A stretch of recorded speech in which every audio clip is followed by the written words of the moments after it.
Imari Williams here, and you're listening to Geekcast Radio Network.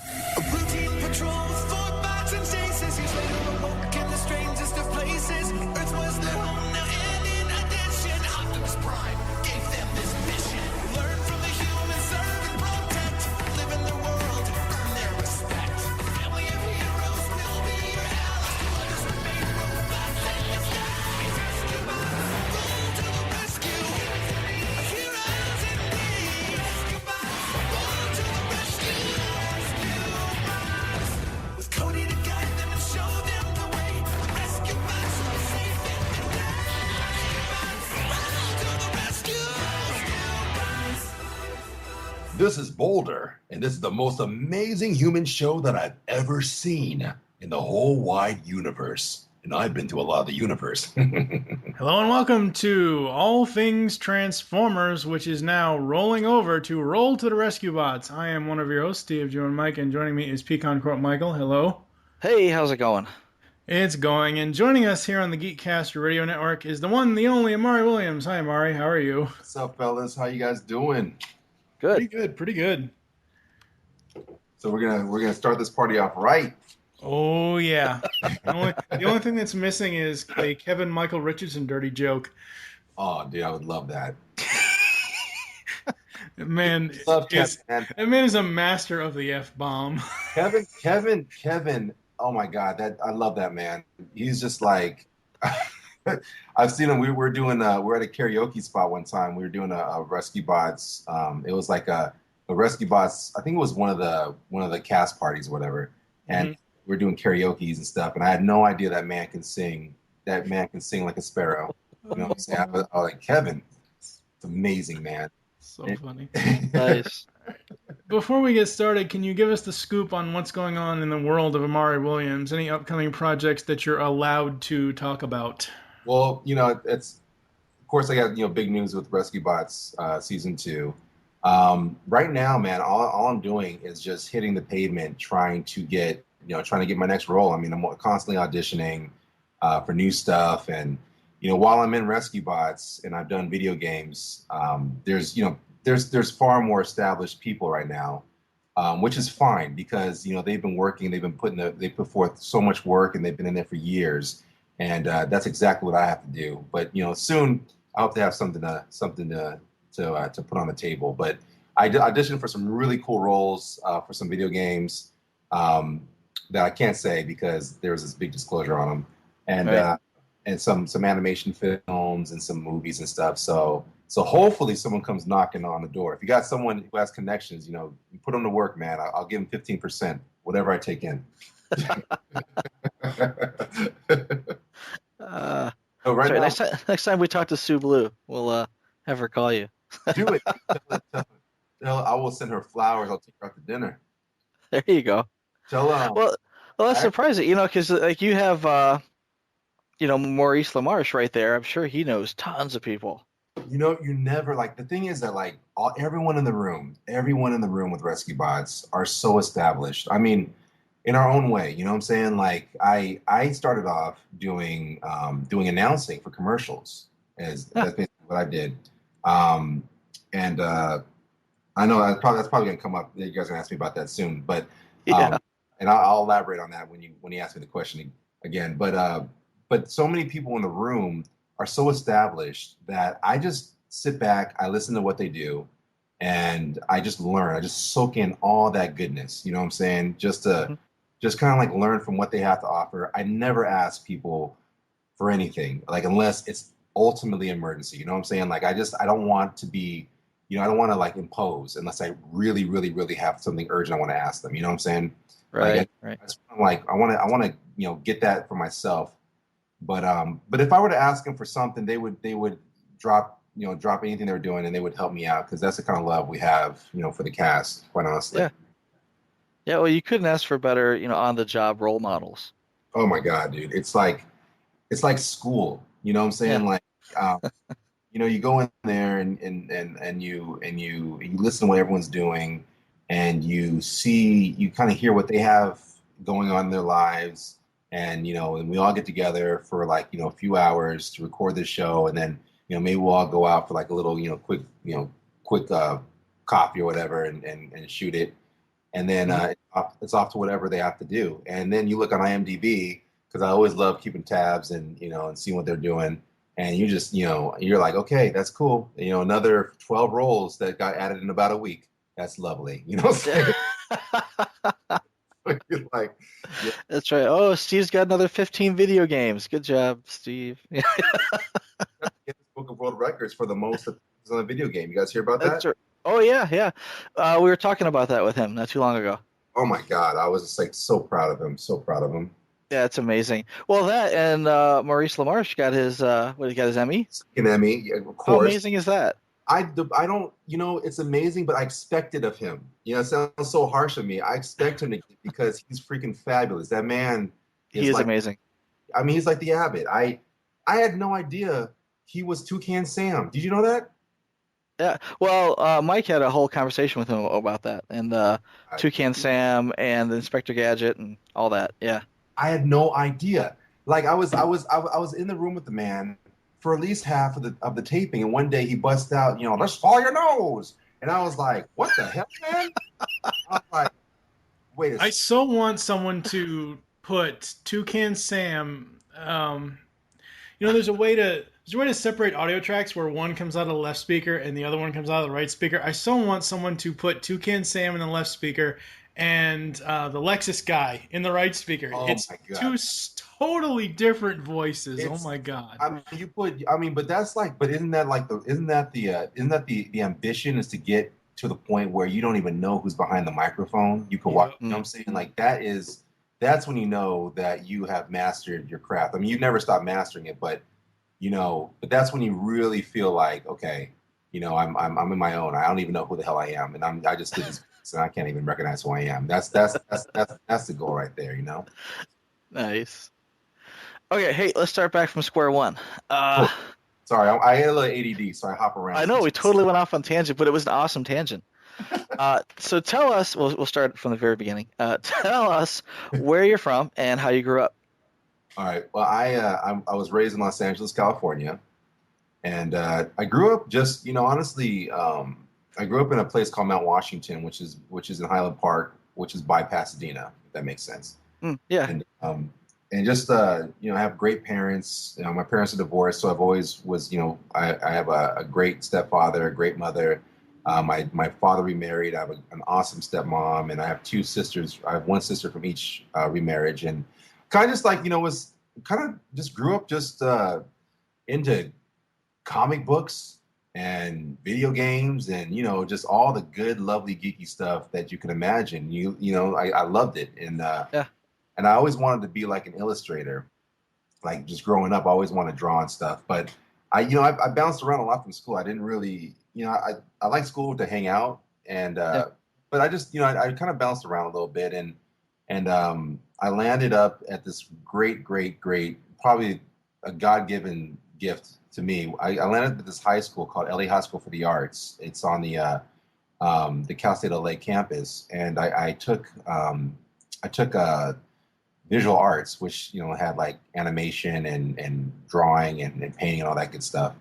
But I always wanted to do acting. Like I always before I went to the school, I always did like plays and just always like to do voices to myself or just for fun or to make people laugh. Yeah. And I went to the school, I graduated, and then after I graduated, then I got into acting, which is kind of crazy, and which was weird. So like for 3 years I did like acting and kind of acting classes, and I did some pilots, and that never really took off. And then I just kind of faded into to like, what the hell do I want to do? Obscurity, just I did lots of like telephone sales because people like the deep voice, which I didn't mind. Yeah. And then I got into I had a friend who was like, dude, you should really try voiceovers. And I was like, what the hell is that? And he was like, well, commercials on TV, you could voice the commercials on TV. And I was like, oh, cool. And I did like some VO classes. I mean, it didn't click for me. I was like 20, I was 24, 23. And it just never really clicked for me. And I was like, whatever, this is kind of weird. I don't even see this happening.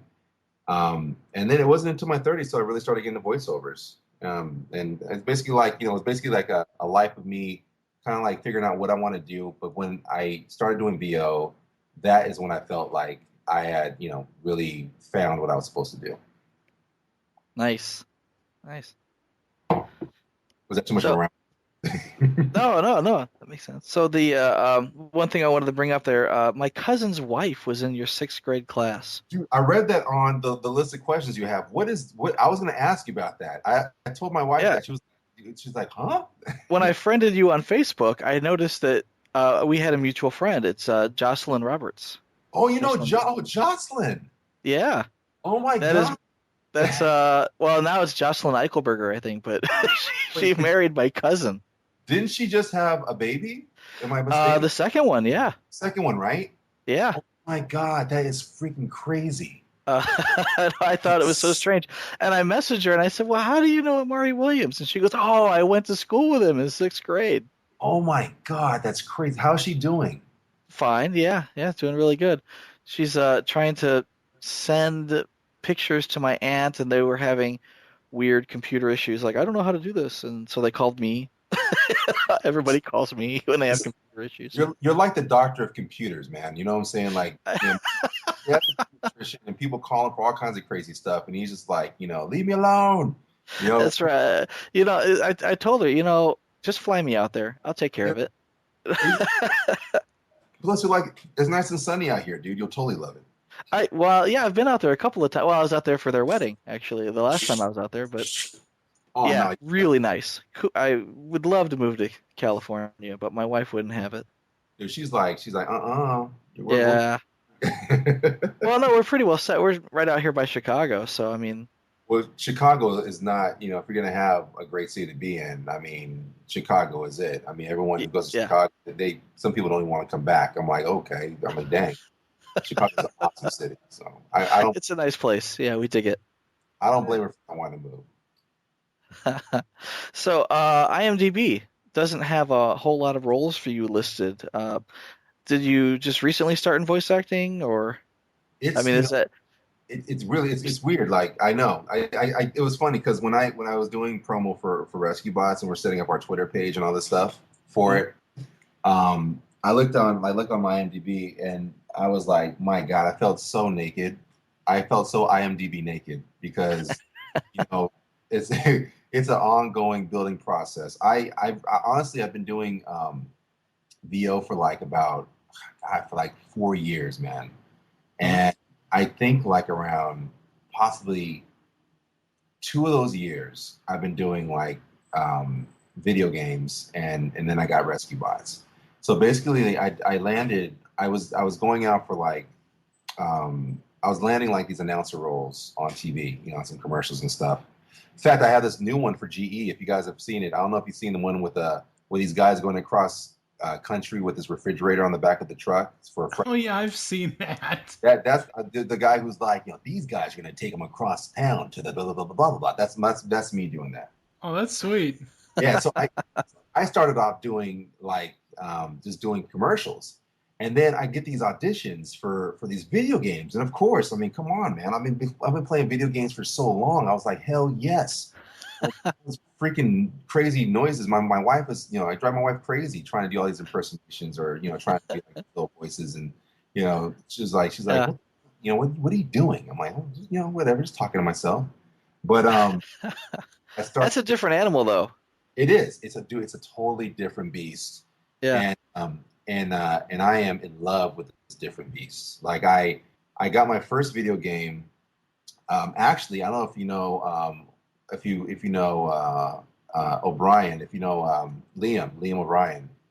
Liam does one of the voices for Naruto, and Sam Riegel. He does. They're also big voiceover actors, and they were directing me for Resident Evil Operation Raccoon City.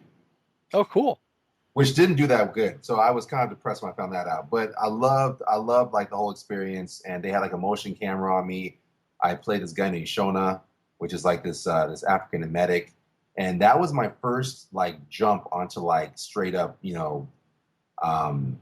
like anything revolving around video games was that spot. And then I did some voices for Darkness 2 that came out. I did some additional voices for that, and Oh yeah, yeah. that one came out. I then I did some voices for what else? Like some one-liners for video games. I had no idea. They all have these secret titles on them, you know. And you're like, Right. what the hell game is that? You're trying to find out.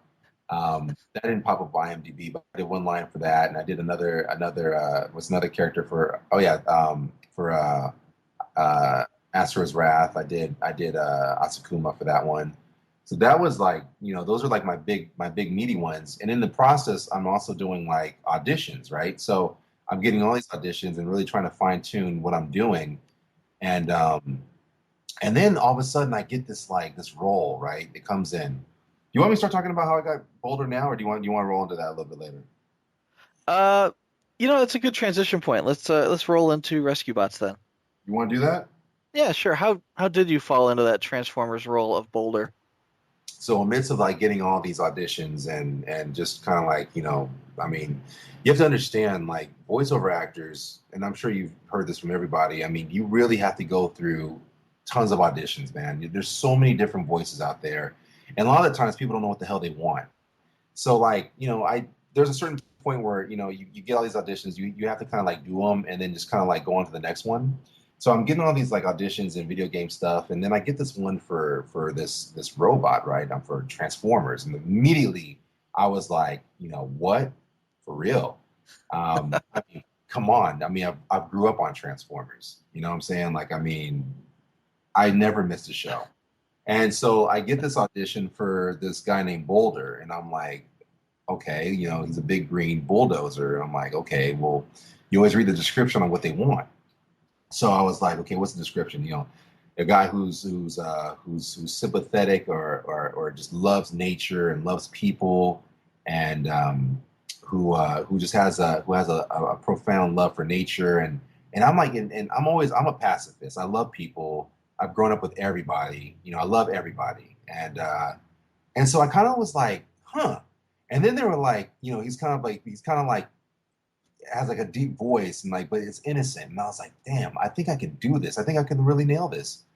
And then all of a sudden I started doing the audition. I started getting his voice in. You kind of go through the lines of how you're going to do it. And they wanted an honest approach. They didn't want someone who sounded like, hey, I'm the big green robot guy. They wanted a guy who was actually like, really, down to earth, but yet very scientific. So I started going like, I was like, okay, so let me do that. So I handed in my audition. I didn't hear anything back at all. And so when That's gotta hurt. well, it's but you get used to it because you don't. I mean, you can't. If you're like, oh God, when am I going to hear back from you? You'll just ruin yourself. You can't. Yeah. You just can't do that, man. You have to It's one thing to get the rejection, but to not hear anything at all, yeah. It's like, but that's like, I mean, if you see in my folder with all the auditions I've done, I keep a list of all the auditions I do, so I can remind myself how hard it really is. You know what I'm saying? Like a bunch of people, they kind of think that voice acting is just like, doing all these voices and stuff. But these people who are behind the microphone, man, we put forth like major effort to try to get these roles, and then you have that nervous feeling of trying to keep it. You know what I'm saying? You're like, God, Yeah. You're trying to keep that role, But when I turned in the audition, I didn't hear anything for months, man. I didn't hear anything for like 3 months, and I forgot about it. But deep in my cerebellum, I was like, what happened to that role, man? I really felt like I nailed that role. I felt like Yeah. I felt like I really related to the character. He felt like he was a piece of me. I was like, oh well, you know what I'm saying. And then all of a sudden, I get a call at work, dude.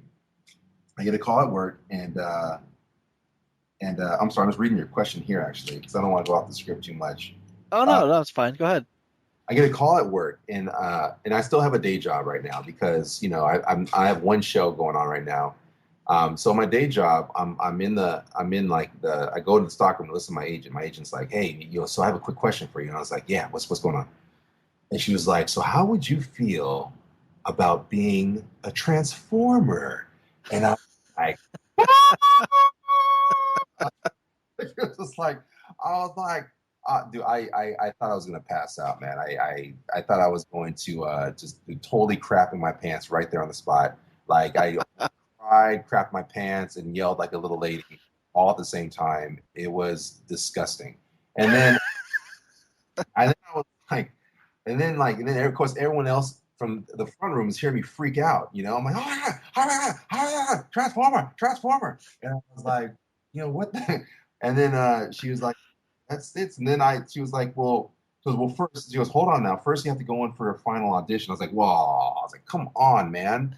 And then I was like, come on. And then like I go in there, we arrange the final audition. I go into the studio, and they have all the heads of Hasbro and just everyone there just looking at me behind a glass mirror, and I'm just like, oh crap, man, this is crazy. And I look on the list, and I have all these guys that are also coming back for Boulder. So I was like, man, yeah, It was kind of like, okay, well, forget about it then. And then, but then I was like, let's just give it the best shot. I had my wife drove me, and I had my son in the car. And if you're gonna have good luck pieces, you might as well have your family with you. You know what I'm saying? Absolutely. To give you good luck. So I go in there, and Jenny, who's the voice supervisor, she was there, and I just basically just did exactly what I did. I was true to what I did before. And sure enough, they called me back and said that they cemented the role, and I was Boulder, and it was a dream come true. It was an honest dream come true. Like I couldn't ask for a better gift than that. Besides, cool. My children being born, of course, and my wife. It was the best day of my life. It wasn't my wedding, and when my kids were born, but that was the best day of my life. Yeah. So that's the story of Boulder, man. Nice. So besides Boulder, did you initially read for any other characters? No, they had me just go for Boulder, which is also like, which is awesome, Yeah, I mean, when I met Kevin Richardson, I had no idea who Kevin was. Isn't that absurd? That's crazy. Like, how does that happen? I looked at him, I'm like, okay, dude, you're retarded. You need to like kind of like realize who, because my whole thing is like when I go into like, I don't want to know who's out there, who what. I don't want to know like who's going out for what, because I don't want that to get into my head. You know what I'm saying? Like, did Kevin Michael Richardson go for the role? I have no idea, but he's on Prime. Homeboy is a freaking. Oh no, I thought you meant he was in the room with you waiting to try out for Boulder. No.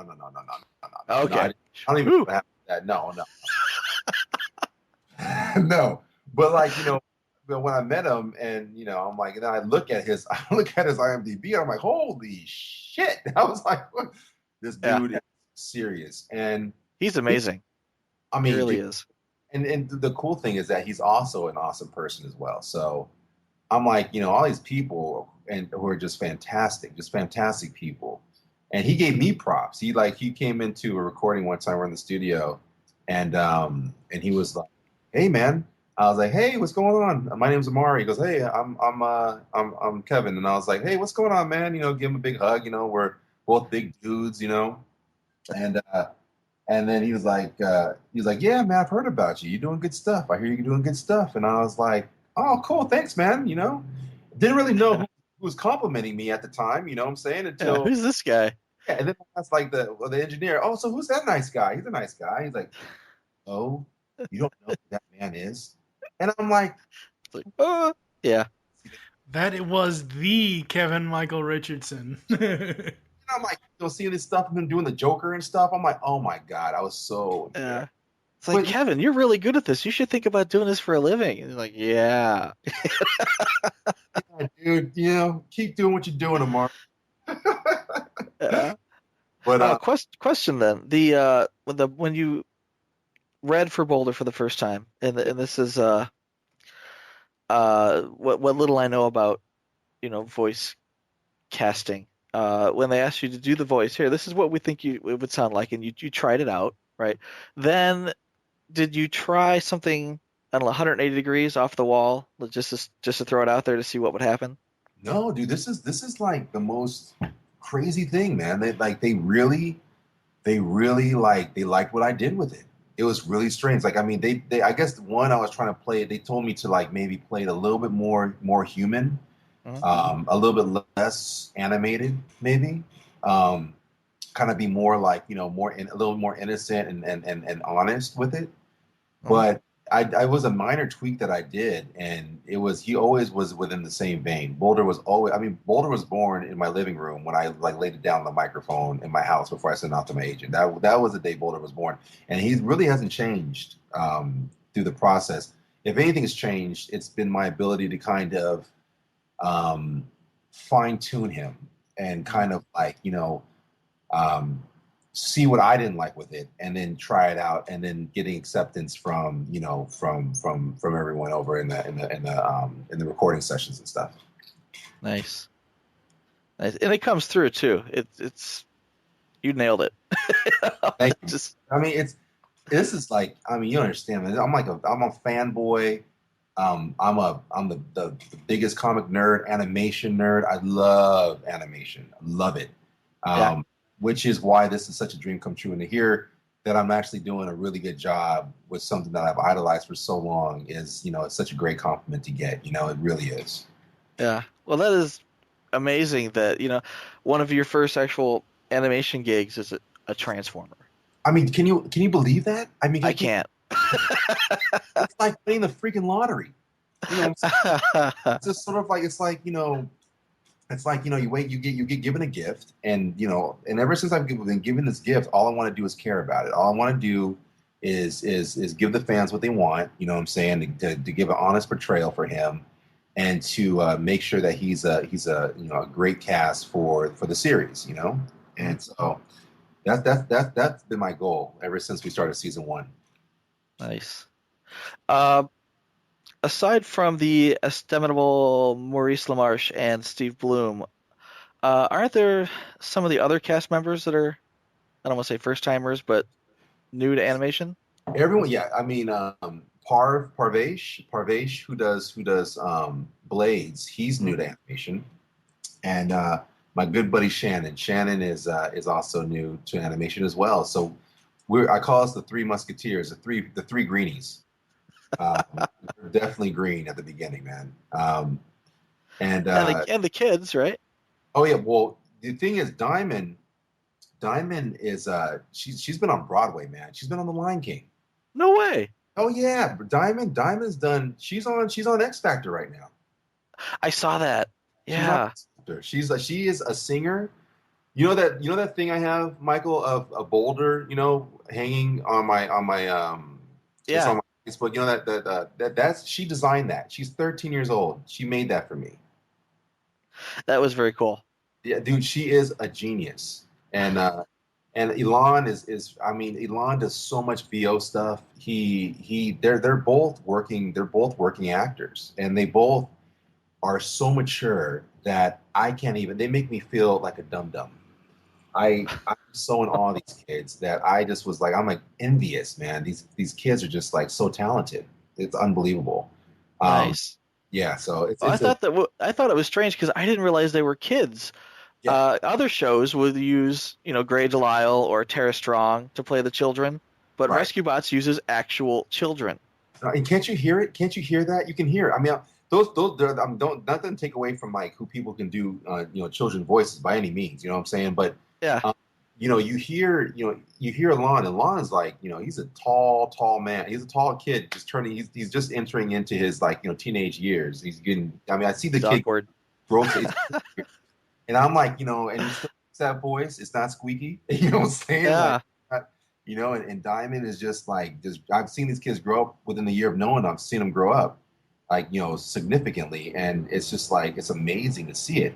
But they do such a good job, and they're so attentive to what their characters need to portray to the audience. It's amazing. Wow. Yeah, they're Yeah. truly, truly phenomenal kids. Nice. So, speaking of the cast, we know that the Rescue Bots works with an ensemble cast. So, did you work with Tim Curry or Peter Cullen when they were in their episodes? Okay, DC, who does Chase. Yeah. Actually, I think DC might be new to animation too. I think he might be new too. Yeah, DC. I think he did like commercials. Yeah, he's like me. We both did he used to do Geico and he's done so much stuff. He does live theater. The dude's a beast. Yeah. He flipped when Tim Curry, because he's met Tim Curry before, but he is absolutely in love with Tim Curry, man. It's like, ooh, Tim Curry's coming.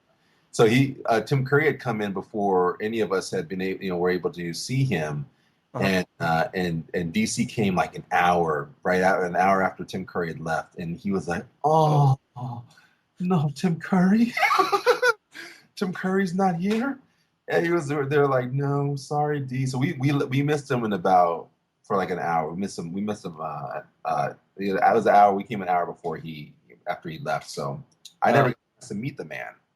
Yeah. But he's phenomenal. And then Peter Cole, I met him. Oh my God. Nice guy. Oh Jesus. He's such a good man. And you know what? He can still make girls blush. He made Lacey blush. And I was like, no way. Oh yes. He was like, what did he say? He was like, and nice to meet you. You look like the girl next door. And she was like, like I was like, are you blushing, Lacey?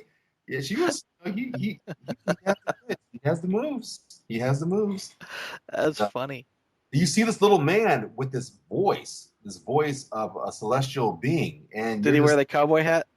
No, he didn't. He was wearing just like tucked in polo and his slacks, and he was extremely humble and gave me a huge hug and he was like, "Who are you?" And I said, "My name is Imari, sir. I've only watched you since I was like 7 years old." Yeah, that's awesome. Yeah, man. The man is you just feel, when you meet people and you just feel the electricity through their, you just feel it from him. He's amazing. Yeah.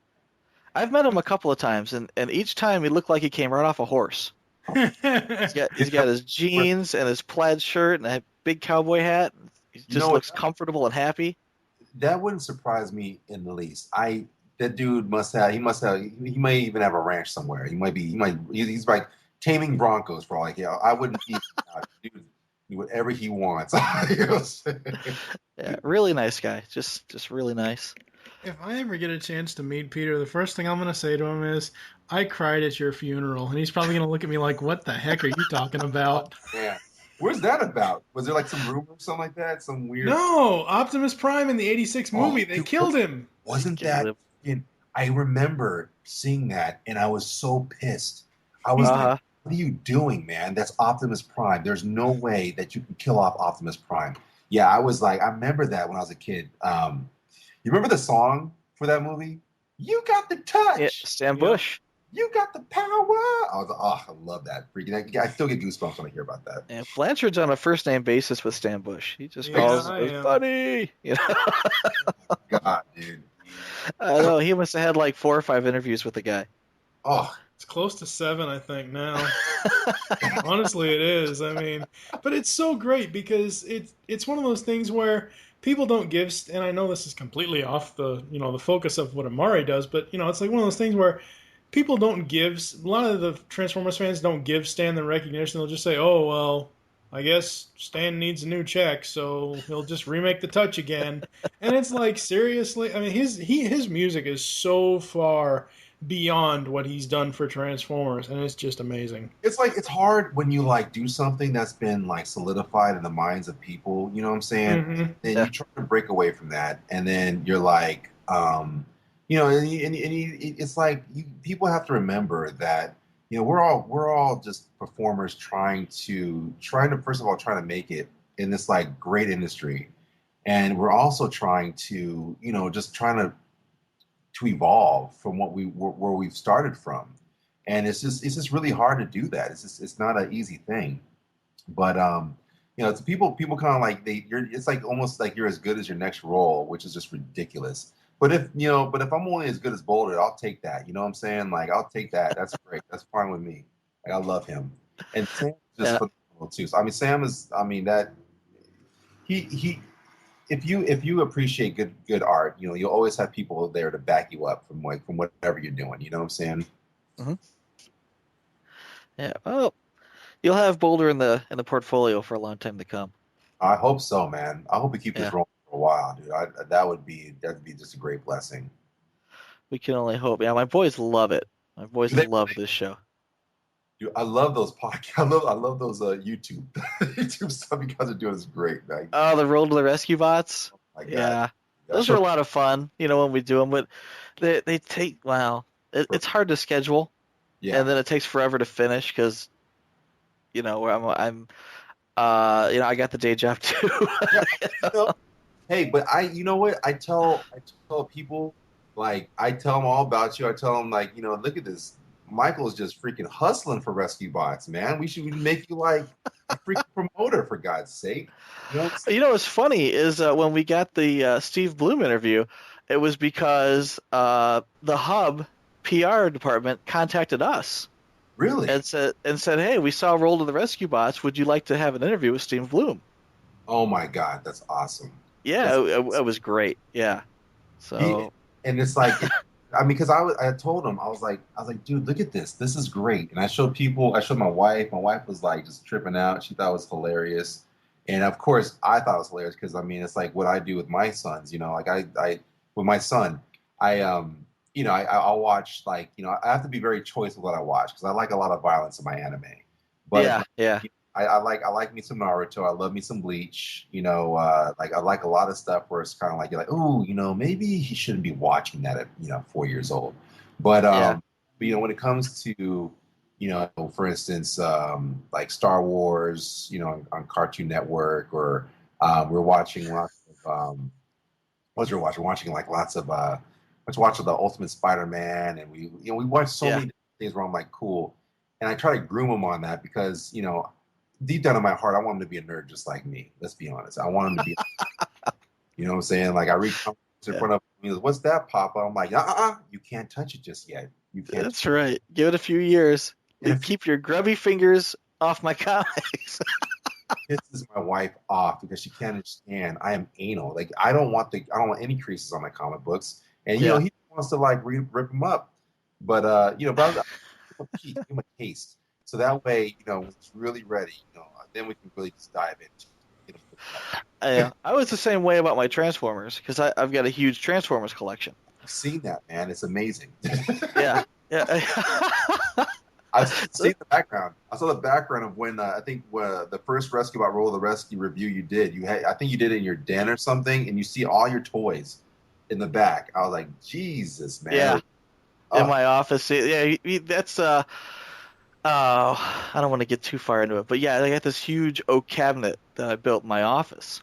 Yeah. And it's like 2 feet deep, 6 feet high, 12 feet across, glass doors that lock.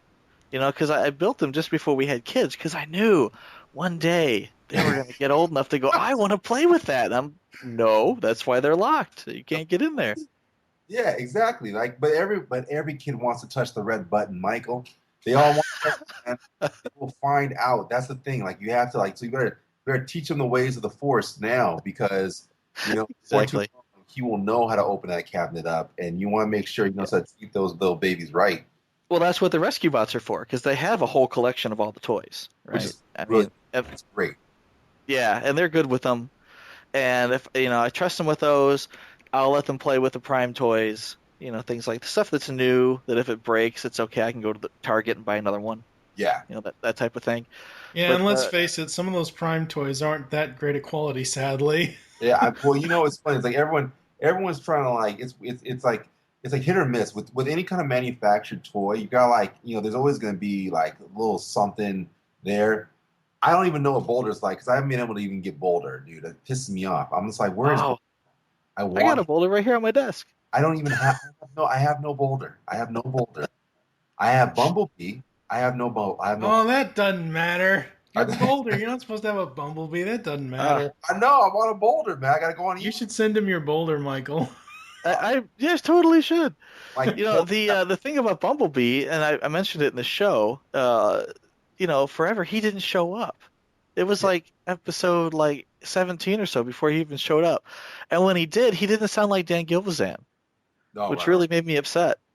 You know what's funny though? Like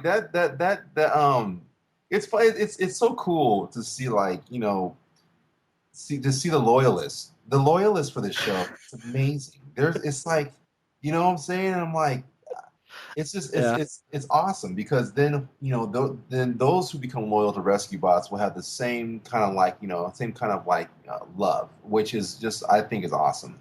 And Yeah. they did do a different voice for Bumblebee, but I don't think I mean it could be anything. It could have been like a schedule issue. It could have been like maybe he just didn't want to do it. Yeah, I mean, maybe there's conflict. There's always some kind of like whatever. You know what I'm saying? I know with Yeah. this Bumblebee they have more about kind of Yeah. like Well, they did that with the movie. They did that with Prime, and right. now they did it, and it was just such a huge disappointment when they did it on Rescue Bots because Yeah, I don't know. Maybe they think the kids will like that. I'm it's not just sure. it's no, I understand. I know it's a little frustrating when you want to hear something that you're used to hearing. I totally understand.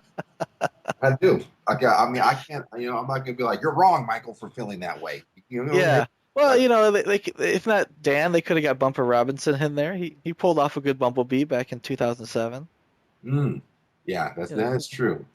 Oh, Not to get too far off topic. I'm just I'm like, complaining. let me look at that.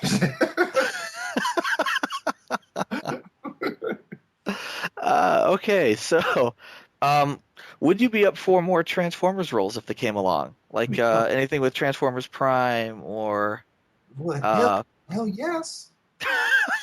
Yes. yeah, well Steve Blum jumps back and forth, so you could too. I mean, but Stevie's been in the game for like what 15 years. Yeah. I mean, Yeah. the man has put forth sweat and blood, man. There's time he was telling me, I was telling him like what I was doing, my day job. The best person you can ever like, bitch about, like when you're in the kind of in a rut between like gigs and stuff, is Yeah. a fellow voiceover actor because they know. And Yeah.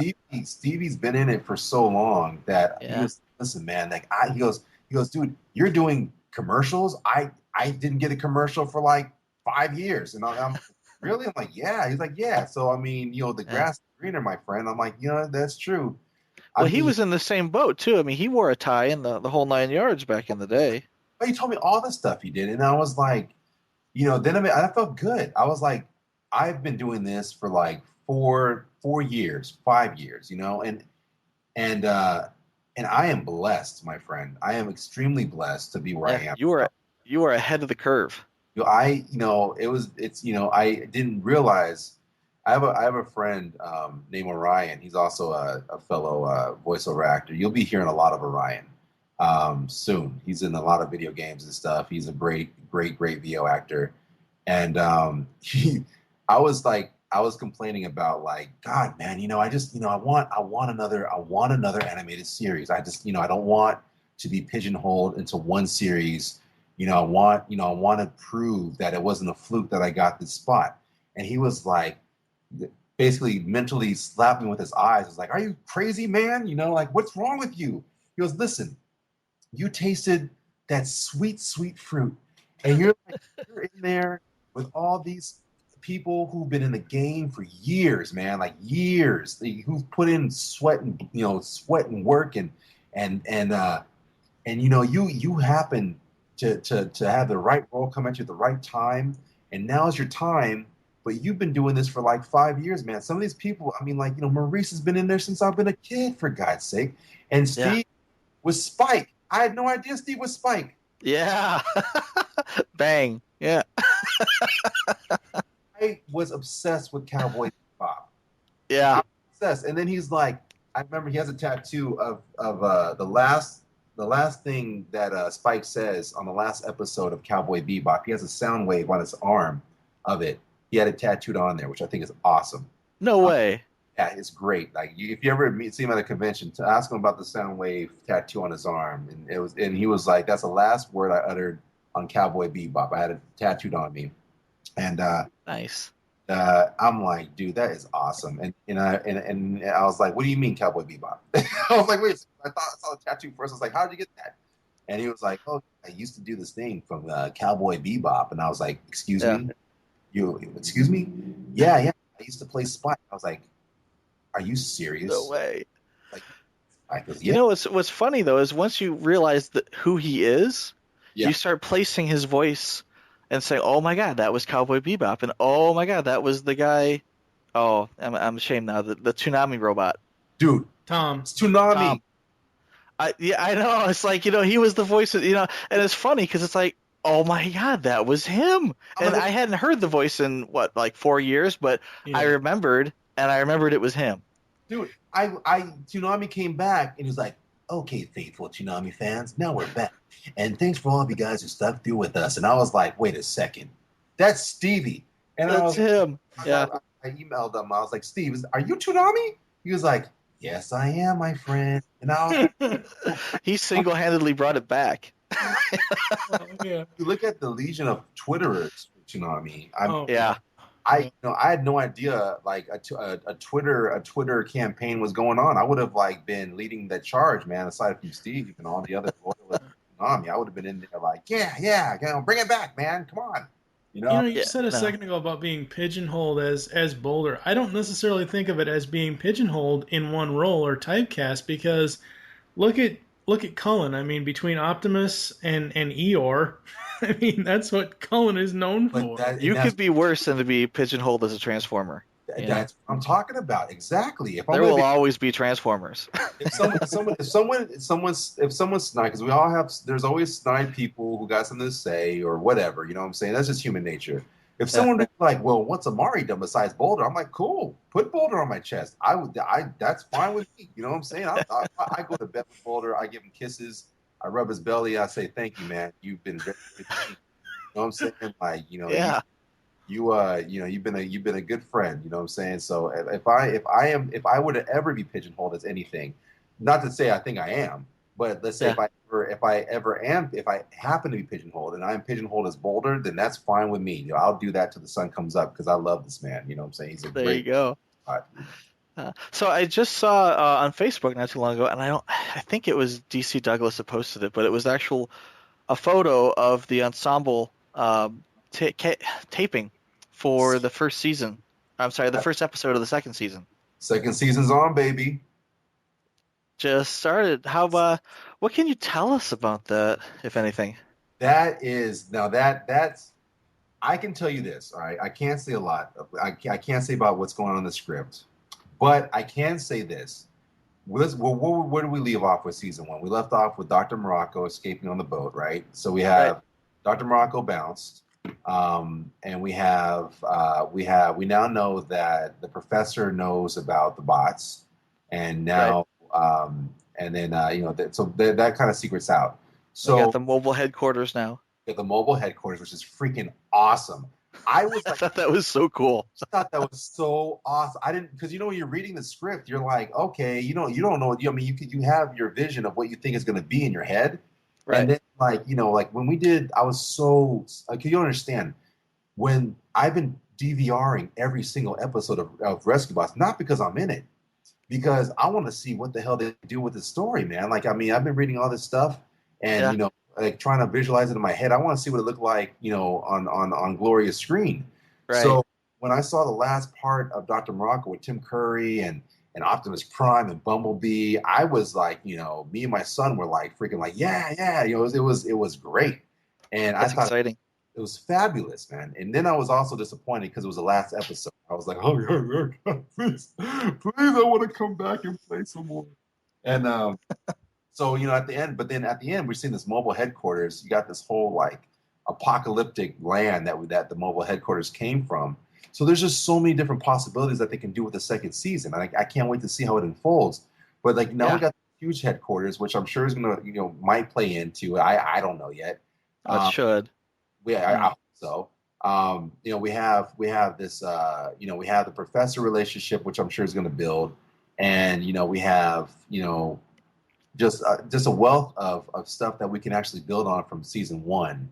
And I'm so excited to see what happens. I mean, we have fantastic writers, fantastic people who care about this show, who just really want the best, who are smart.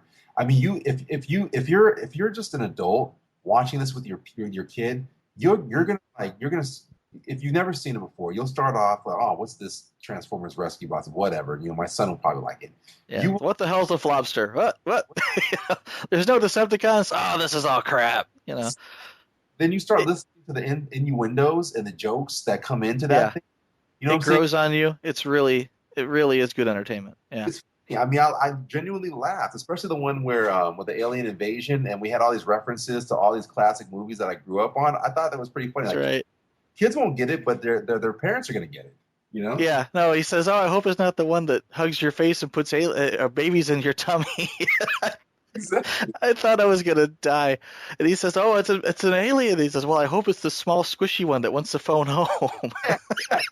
It was. I mean, that's just awesome. It's the way that they write the show is just so phenomenal. So I'm Yeah. just excited. I'm just excited that number one, we have a season 2 coming on, and I'm just excited that that we have a great fan base and that we have just support for the show. I mean, it's one of the highest rated shows on the hub right now. So I mean, I can't, you can't ask for anything better. hmm Yeah, it's a great show.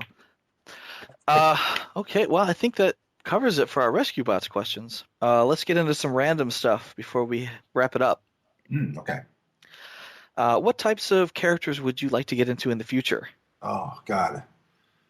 Oh, dude, I'd love to play like a beast character, a bad guy, a villain. I would love to play a villain. I'd love to play like a heroic. I went out for Captain Fury for the Avengers. Ah, I think Shy McBride got that one, or he has the one for no. I think he has the one for Ultimate Spider-Man, and I hmm, auditioned for that one as well. But I would love to do like kind of like a stoic. I would love to do a father figure role. You know what I'm saying? Like where I could uh-huh. be the voice of wisdom. I'd love to do, a evil villain role because I just would love to tap into that. That kind of like skill it would take to get it. Who doesn't want to Yeah, be a guy? You know what I'm saying? And then revert back to your good boy form when you're done. right. Um, Well, see, you have to accentuate this with samples. exactly. You Sam. Uh, I dance for me. So I did like for like I'd like to do like one of those. I'd like to be one of those guys who are like the dark and mysterious hero. You don't want anyone to mess with him, but he can kick some righteous ass if you ask him to. I like to do one of those kind of voices. I like to do like one of those like one of those deep and dark and mysterious voices where I could be the gremlin that's behind the bed, like one of those voices.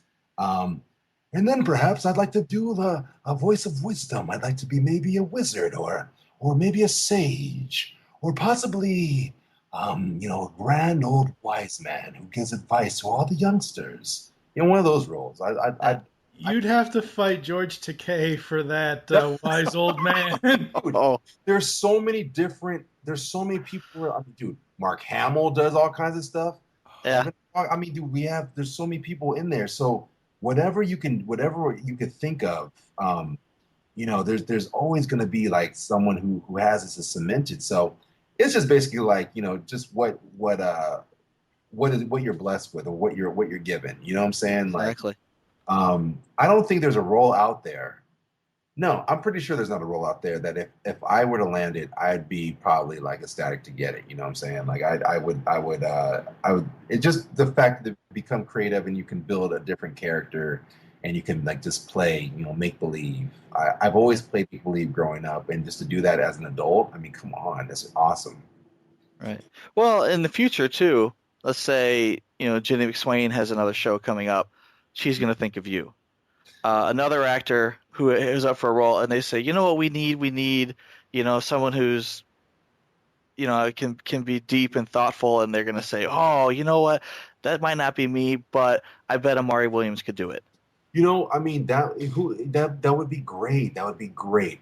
One of the things I've learned to do in the industry is to like is to never like I don't ever expect anything. You know what I'm saying? Like I've always lived like this. I don't expect anything because I'm not owed anything. You know what I'm saying? Like, but if someone were to be like, if someone were to like, and I've gotten jobs from people recommending me or just appreciating what I do.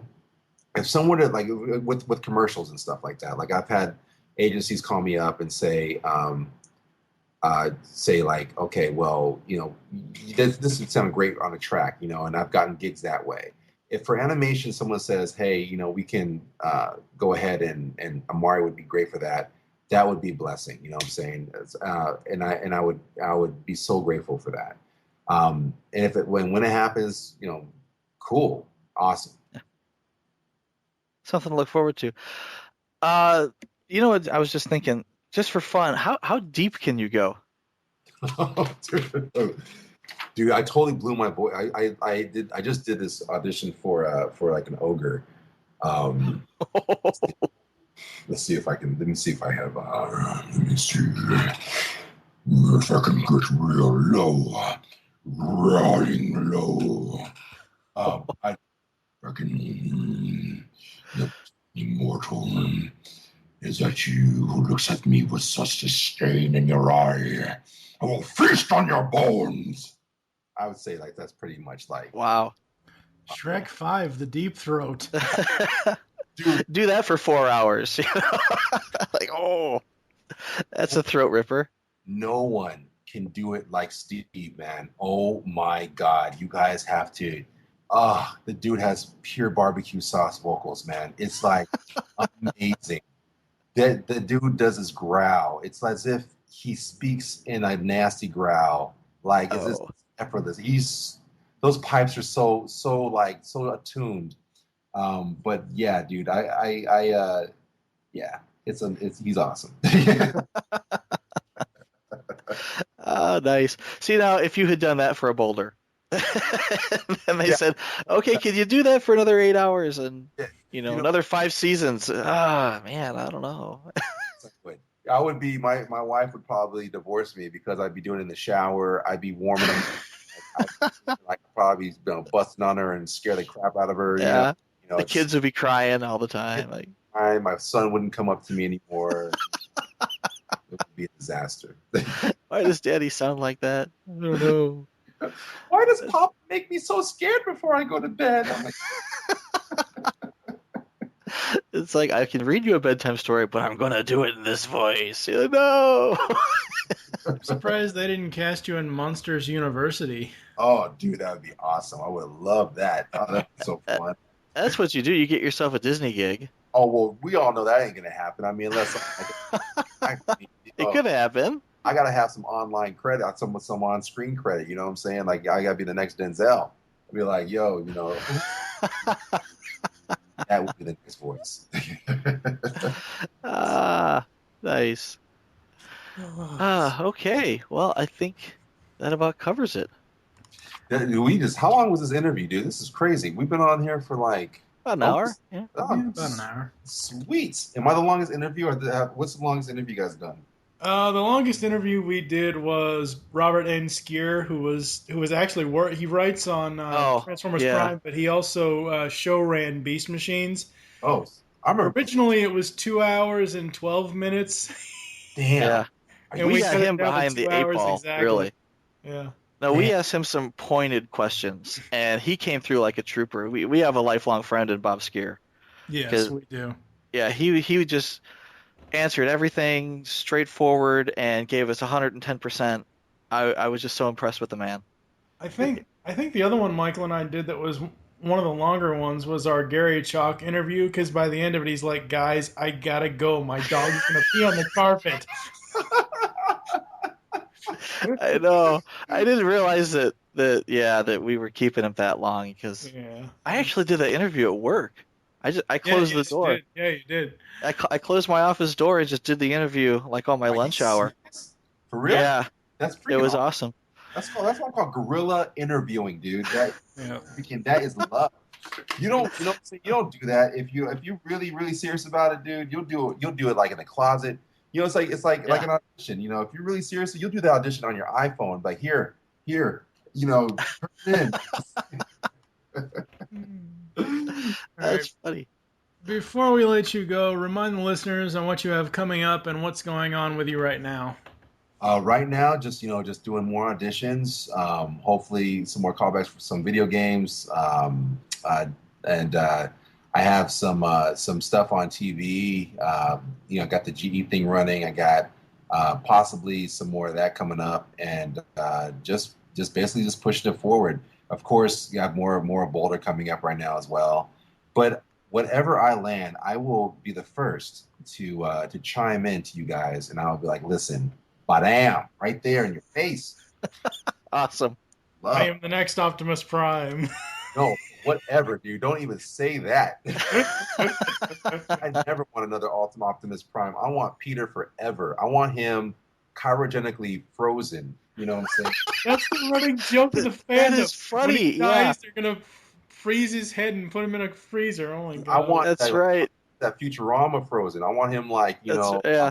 I want that's Every my 10 years they'll bring him back out to say one must stand and one must fall again. dude. I want a hologram on a concert. You know what I'm saying? Of Peter coming up. Yeah. Like, hey, I'm Optimus Prime. You know what I'm saying? Like I want all that. Like there is not even anyone who can touch that man for Optimus Prime, and everyone knows it. Everyone Yeah. knows it. Well, for years there, they had Gary Chalk doing Optimus Prime, and it was like, for you know, Beast Wars, yeah. well, no, not Beast Wars. I mean for Oh, you mean the for Armada years. Armada, yeah. Yeah, and it was like, oh, I'm torn. It's not Peter Cullen, but it is Optimus Primal. You know? See, but that's cool. I mean, like listen, like Pete. I grew up with the man. It's like saying which Bond do you like better? Well, I mean, Roger Moore was the Bond. But then, you know what I'm saying, you have Sean Connery, who will always be the first Bond. You know what I'm saying? Yeah, like, yeah. you know, you have I love me some Daniel Craig. I think he's a phenomenal Bond. But I have huge issues with that. I know you. I know, He's blonde. Well, he's blonde. No, Brooks, you know. it's not even that. Okay. Yes, I agree. Connery is the best, the ultimate. You know, I think my first Bond film I saw as a kid was License to Kill with Dalton. Well, okay. We have opened a And then can when of it worms. came back around in '95 with GoldenEye and Brosnan is my outside of Connery, Brosnan is my number one. Okay. And when he wasn't going to come back, and they were going to go in this new direction of telling the stories of Bond before he got his 00 status, Right. I was like, oh God, give me a break, come on. I feel you. But you have to understand, you cannot have magical phone shoes forever. You know what I'm saying? Like you gotta like get it gritty. You know what I'm saying? You can't have, you know, Missed it by that much. actual start and all the different Bond films. Like I'm telling you, like right now, like you like the reason I like Daniel, right? Yeah. I can appreciate him is because he gets down and dirty. Like of course, like the Bond before him, I totally did a Brosnan. yeah. He was a quintessential Bond. Why? Because he's good looking. You know, he has this dashing thing that he does. You know, he has a little wink in the eye, a little, chinny chin. Like Homeboy is classy Bond. He's very classy. But in this day and age, with so many freaking like video games that get down and dirty, and so many people used to just like, machine gun fires and fights, up close fights and physicality of it all. If you look at how Daniel Craig gets down, there's not another Bond that gets down the way Daniel Craig does. I'm talking about like dude, it's nitty gritty. He gets nitty and gritty and dirty. Yeah. And I like the fact that he's not perfectly good looking, but he's good looking. And I can accept that my wife has a little minor crush on him. That's fine. You know what I'm saying? but she likes Sean Connery too. So hey, But if you ever looked at like the classic Bonds and you see the fight scenes, it's just like you're like, oh man, you're like, yeah. No, it's like watching Captain Kirk. In the background you've got dun dun dun dun dun dun dun dun dun. It's really just hokey. Michael knows about this. There's a YouTube video out there. I grabbed the audio from it once and I used it in a podcast one time. I forget. I think it was one of our Star Wars podcasts, but one of our Star Wars episodes that we did coverage on the Star Wars films. But there's a YouTube video out there of Chewbacca and Harrison Ford coming in and basically saying, I'm done with you. I'm through with you. Daniel Craig is my Wookiee bitch now. It was right before or right Harrison after Ford Cowboys did that and right Aliens after came out. He did it as a promo. He was on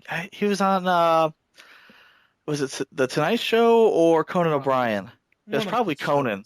Yeah. And it was one of those funny skit things, but he was backstage in his dressing room and in walks Chewbacca and he's like, Get the hell out of here, Chewbacca. You slept with my wife. I hate you. So, You know how Oh, it's so funny.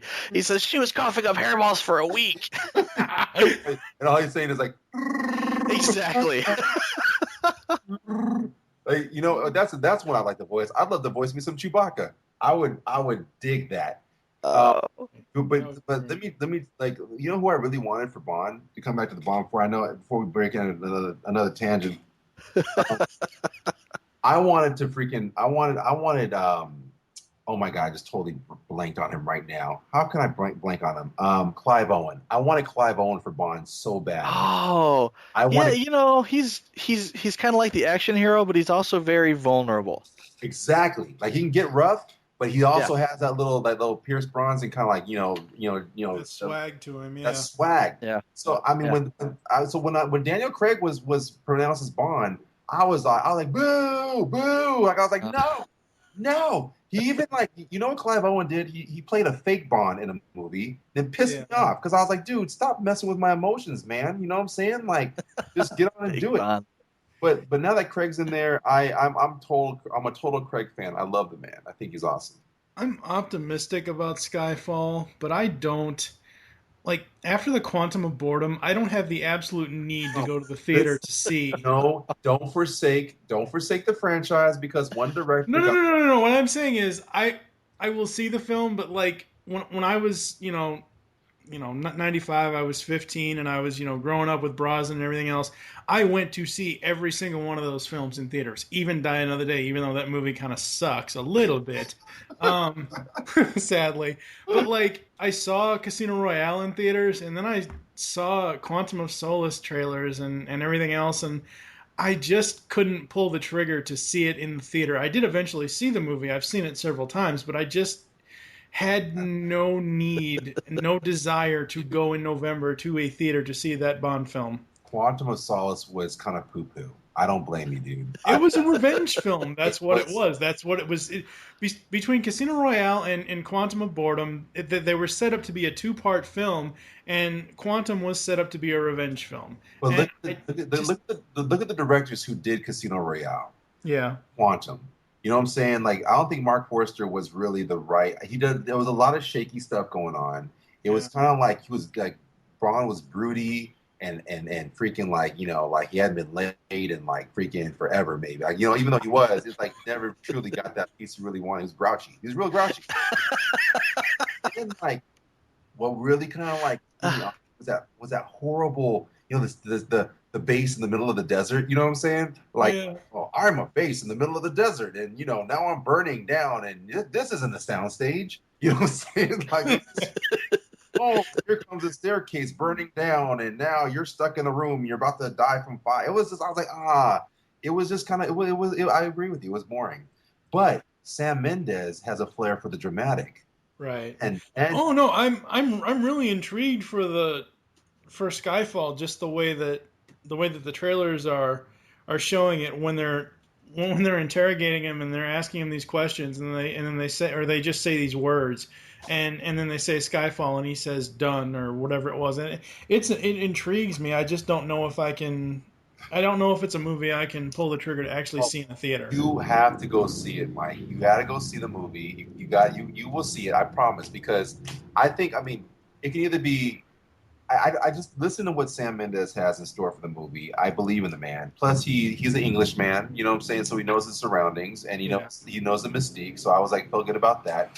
He has a great flair for framing certain scenes and for getting that emotional response. Now let's see if he can do some action. This is his first action film, I believe, that he's doing. So let's see if we can get that action in there. But you know what really kind of sold me on the whole thing? Like, that train scene that they filmed in India when the whole train comes apart and Bond like does this kind of floundering leap into the cabin, and he lands on his feet like a cat and straightens out his freaking cufflink, and he does a little tug of his bow tie, and it's business as usual. How odd. That gave me instant cinematic orgasm when I saw it. Gyrated in my pants. I was like, listen. Oh boy. All right.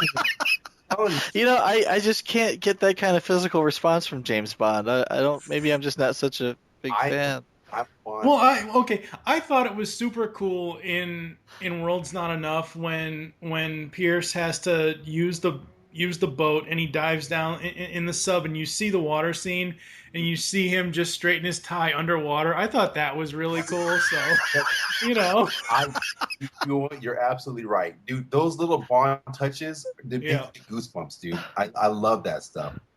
But I have to say, like, the best cinematic orgasm I ever had, I will say, happily, was the Avengers. That movie, I Yeah. did pass down, dog. I was like, oh my god, dude, like, it was phenomenal. I want Joss Whedon to do every superhero movie that Oh, comes out, he is. He's they put him in charge of the whole thing, didn't they? and they were smart to do it. But he has a new Shield Yeah. coming up with his wife, and I think his brother-in-law is gonna. They're like doing the whole thing for Shield for the TV. yeah, Right. they're doing a Marvel show. Yeah. Marvel show, and I think Mark Miller, actually writer for for Miller World and for Kick Ass and all that other stuff, he is going to be doing some television development for Marvel as well. So they're smart about who they're getting. They're staying faithful, dude. I'm very excited.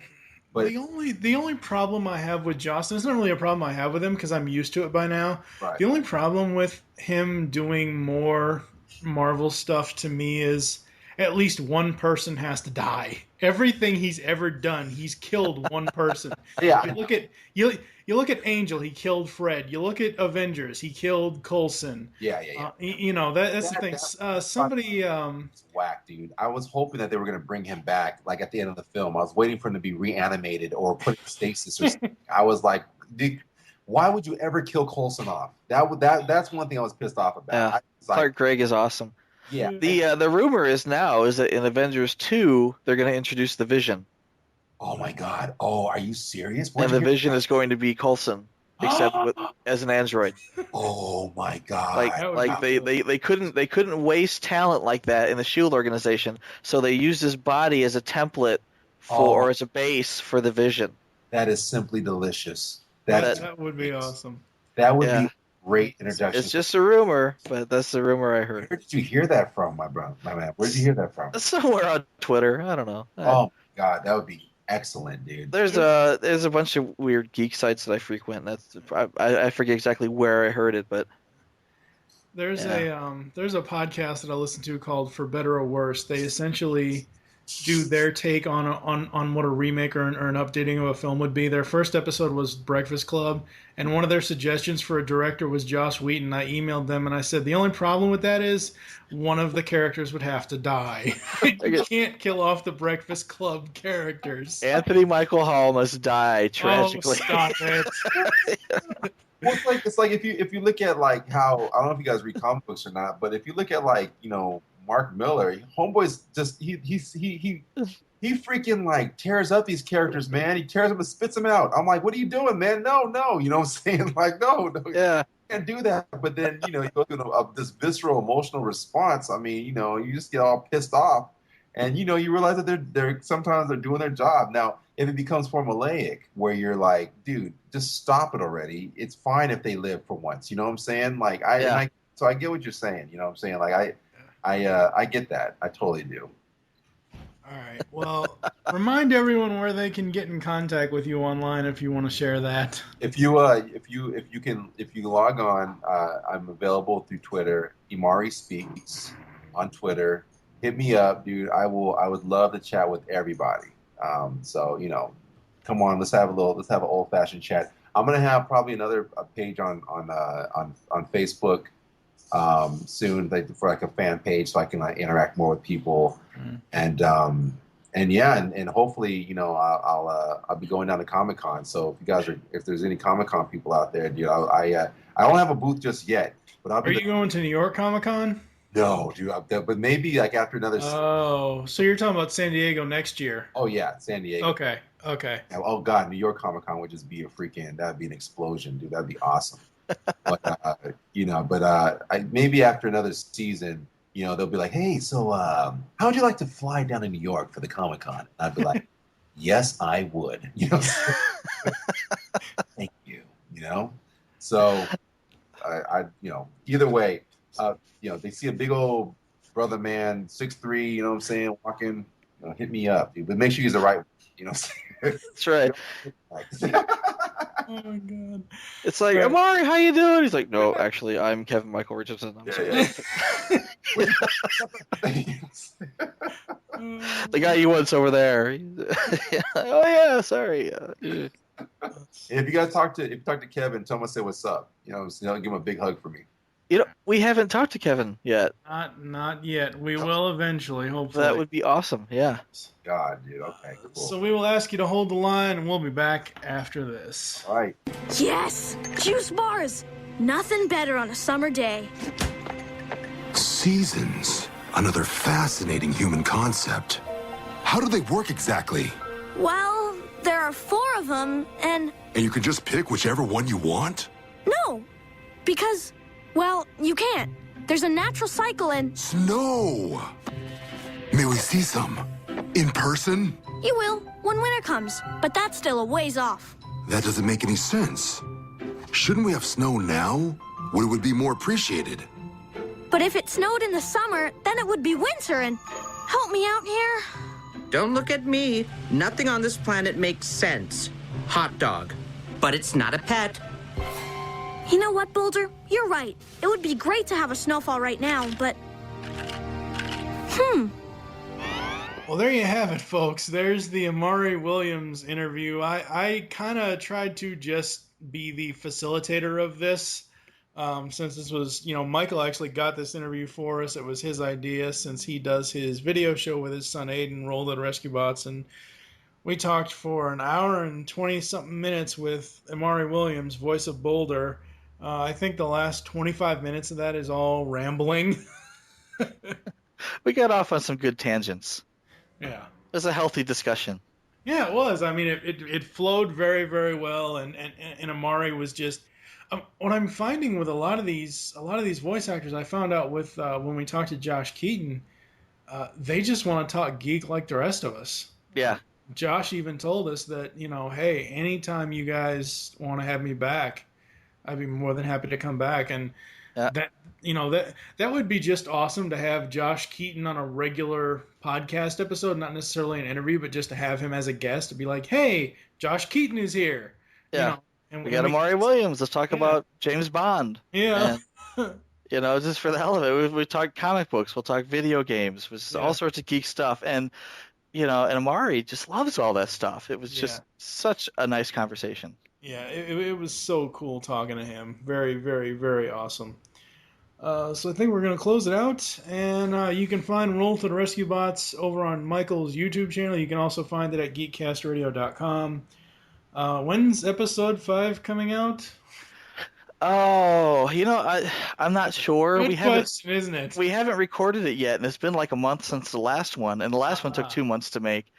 I was looking at our YouTube stats, and sadly, the last one hasn't gotten a lot of traffic. And even the first one that's got like a bazillion YouTube hits, right? Yeah. When you look at the detailed statistics, people stick around for the first 5 minutes.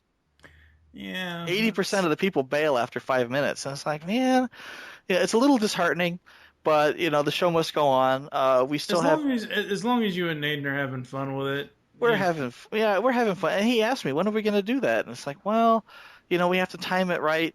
Like, is your brother gone? Because it's getting to the point now where if we're going to have another show, it's probably going to have Gavin in it, because he is really interested. But on the other hand, he's also really hard to nail down. Like Aiden will sit there and smile and go with the flow. Gavin won't. Yeah, it's hard. Well, Gavin can be the forklift of randomness. Seriously, you just have a random kid running back and forth behind the couch. Yeah, well, like when we saw the Flobster, it's like, look, it's a Flobster, and here's Gavin peeking his head out from underneath the table, like, am I supposed to run now? But no, Imari was just amazing to listen to. Just because, like I said, this interview was really Michael's thing. I cut in a couple of times, but it was mainly, as far as the questions go, that was his deal.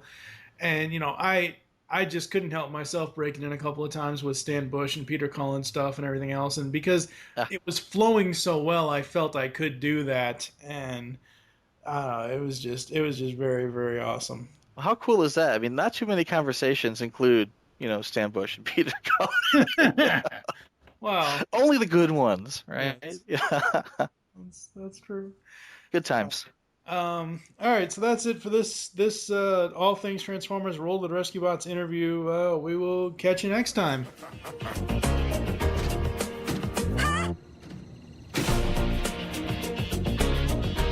Oh, they're all so cute. How are we supposed to choose just one? Look, it's a Mr. Pettypaws in our size. He doesn't look as cuddly. I bet he's strong. Look at his horizontal jump. He's the perfect pet for our rescue team. Huh. My scanner isn't working. You turn off the main power. I'll open the cage.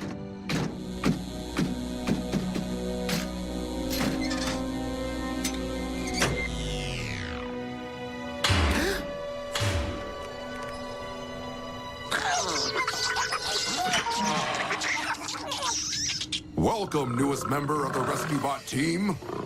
Blades, what should we name him? Maybe Whiskers. Whiskers. Whiskers. I don't think he likes that name.